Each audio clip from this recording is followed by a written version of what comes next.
Do long-distance relationships ever work out? When I ask most people that I know, they say that it never does or only ever very rarely. Looking into the research though, I found a study conducted by Dr. Laura Strafford, Janessa, and Merolla. They did a study on over 300 undergraduates in long-distance relationships at a large Midwestern American university. Instead of it only being a very small percentage of them that were hitting that turning point where they could be together, 50% of them actually did, right? But what was surprising though was that out of those who made it through, 30% of those couples broke up within 3 months. And that's really interesting to me because if you're committed enough to get past the long distance phase of relationships, what would cause the breakup? What was the difference between those who were successful and those who weren't? Diving deeper into the research, I found out that when you hit that turning point and you transition from being in a long distance relationship, it's actually a really big change. And that means it's not all just happy and positives. First off is expectation. When you're in a long distance relationship, you're expecting... First off is expectation.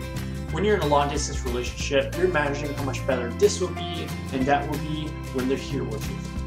You expect the relationship to be better. Now, depending on how much better, it could lead to disappointment. After all, in a long distance relationship, it's common for people to idealize their relationship or even their partner. And what that means is that you're seeing them in an overly or even unrealistically positive light. When you're finally together, that fog starts clearing up. All of a sudden, those funny jokes that they used to tell you, maybe you're not finding them so funny anymore and that they're actually kind of immature. Or maybe you find that they're actually really rude and not all that nice as an individual. Basically, you start discovering that they're humans, and that means they have negative traits as well. When you're in a long distance relationship, you have to be pretty intentional about the time you spend together because you have to coordinate. On the bright side of things, it makes it really easy to separate relationship from other aspects of your life, like work, school, friends, things like that. Now, when someone makes that move so that you can be closer together, it can feel a lot more constricting and less free, and feel that you're, sacrificing me time. In fact, couples who participated in a study did say that clear separation of time is something that they missed after making the transition. Change is tough, and it can also mean a lot more conflict. You might find that the both of you have a lot more arguments than when you're both in long-distance relationships. You might even find that there's increased feelings of jealousy as well too. Think about it.